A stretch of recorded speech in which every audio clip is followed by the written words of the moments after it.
সামনেই লোকসভা নির্বাচন, প্রচারের ঝড় আরামবাগ জুড়ে।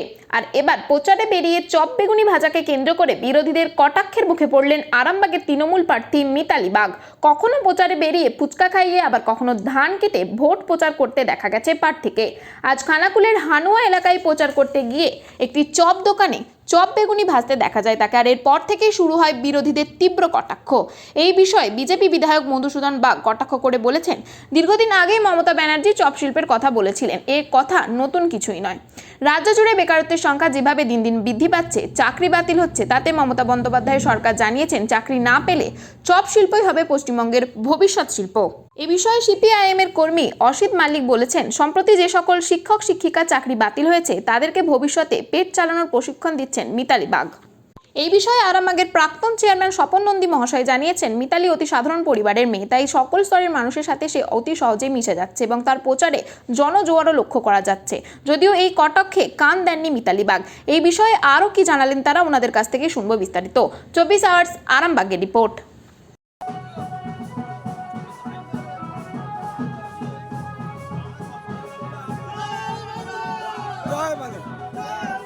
দেখুন, এটাতে অবাক হওয়ার কিছু নেই, কারণ পশ্চিমবঙ্গে দীর্ঘ 12 বছর ধরে আপনার পশ্চিমবঙ্গে কোনো কলকারখানা নেই, কোনো শিল্প নেই।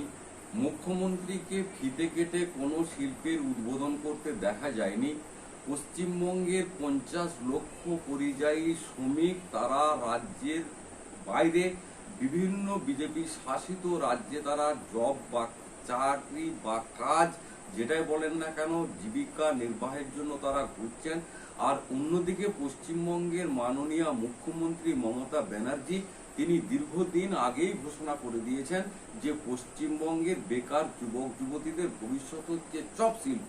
তাই তৃণমূল কংগ্রেসের প্রার্থী যে চপ ভাজবেন এতে অবাক হওয়ার কিছু নেই, কারণ রাজ্য জুড়ে যে বেকারত্ব রয়েছে, যেভাবে বিগত দিনে দেখলেন 25,753 জন ছেলের কেবলমাত্র দুর্নীতির জন্য চাকরি গেল, টাকা দিয়ে চাকরি কেনার জন্য যাদের চাকরি গেল, তাদের ভবিষ্যৎ অন্ধকার। তাদের উদ্দেশ্যেই মমতা বন্দ্যোপাধ্যায়ের বক্তব্য যে আগামী দিনে কাজ কিছু না পেলে ভবিষ্যৎ অন্ধকারময় না করে তোমরা চপ ভাজো। চপটাই হচ্ছে পশ্চিমবঙ্গের বৃহৎ শিল্প। কখনো কখনো তিনি তোষক বানাতে বলছেন, আমাদের দুর্গাপুজোর আগে যে কাশফুলের তোষক বানাতে বলছেন। এগুলো পশ্চিমবঙ্গের মুখ্যমন্ত্রীর, কোনো রাজ্যের মুখ্যমন্ত্রীর বক্তব্য হওয়া উচিত নয়। বক্তব্য হওয়া উচিত বেকারের রুজি রুটির সন্ধানে কোনো বক্তব্য হওয়া উচিত, কর্মসংস্থানের জন্য বক্তব্য হওয়া উচিত, শিল্প কলকারখানা স্থাপনের জন্য বক্তব্য হওয়া উচিত, বিদেশি শিল্পপতি এবং দেশীয় শিল্পপতিদের ধরে এনে রাজ্যে শিল্প স্থাপনের কর্মসংস্থানের উপযোগী পরিবেশ সৃষ্টি করা উচিত। তা না করে তিনি কি করছেন না, পশ্চিমবঙ্গের বেকার যুবক যুবতী যারা ভবিষ্যতে অন্ধকার দেখছেন, যাদের সামনে ভবিষ্যৎ বলে কিছু নেই, ধোঁয়াশা, তাদের সামনে তিনি রেখেছেন একটা মডেল, সেটা হলো চপ শিল্প। চপ শিল্প ছাড়া পশ্চিমবঙ্গের বেকার যুবক যুবতীদের সামনে আর কিছু শিল্প খোলা নেই।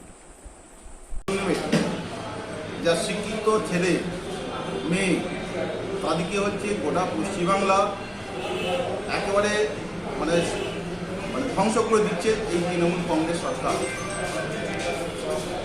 আপনারা, এটা হচ্ছে একটা পরিকল্পিত প্রয়াস মাটি মানুষের তৃণমূল নেত্রী মমতা ব্যানার্জির একটা হচ্ছে পরিকল্পিত প্রয়াস। তিনি বলেছিলেন যে আমি চাকরি দেওয়ার জন্য আসিনি, বলেছিলেন 2 লক্ষ করে বেকারের চাকরি দেবো, কিন্তু যখন ছেলে মেয়েরা চাকরি পাচ্ছে না, চাকরির জন্য তারা আন্দোলন করছে, যোগ্য ছেলেমেয়েরা হচ্ছে প্যানেলে নাম থাকা সত্ত্বেও তার চাকরি পাচ্ছে না। প্রায় 1100 দিনের বেশি সময় তারা হচ্ছে কলকাতা রাজপথে রোদে গরমে বৃষ্টিতে বিজেপিতে অবস্থান বিক্ষোভ করছে তাদের চাকরির জন্যে। হলো কোর্ট তাদেরকে চাকরিতে বঞ্চিত করে। আর এর আগেই এই বঞ্চিত ছেলে মেয়েদের কর্মসংস্থানের জন্য মাটি মানুষের নেত্রী মমতা ব্যানার্জি আগেই বলেছিলেন যে পশ্চিমবাংলায় বেকার ছেলে মেয়েদের চাকরি নেই, তার জন্য হচ্ছে তোমরা চপ শিল্প একটা ভালো শিল্প, সেখানে হচ্ছে চপ শিল্প যদি করা যায় তাহলে 5 তলা পর্যন্ত বাড়ি করা যায়, এবং যে সমস্ত বেকার মেয়েরা আছে, শিক্ষিত মেয়েরা আছে, তারা যদি মুড়ি ভাজে ঘুগনি তৈরি করে তারা হচ্ছে বাড়ি তৈরি করতে পারবে। তাই এই সমস্ত ছেলে মেয়েদের চাকরি বঞ্চিত হবে জেনেও মমতা ব্যানার্জি ঠিক আগে থেকেই পরিকল্পিতভাবে বলেছিলেন যে পশ্চিমবাংলার বেকার ছেলেমেয়েরা চপ এবং মুড়ি ভাজো এবং ঘুগনি বিক্রি করো।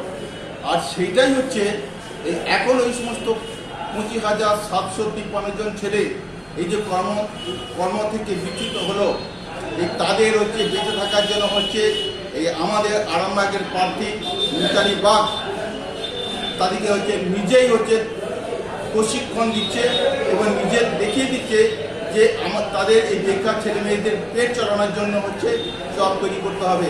তাই জন্য তিনি প্রচারে গিয়ে চপ ভাজছে এবং চপ ভাজাকে একটা শিল্প হিসেবে তিনি প্রতিষ্ঠিত করতে চাইছেন।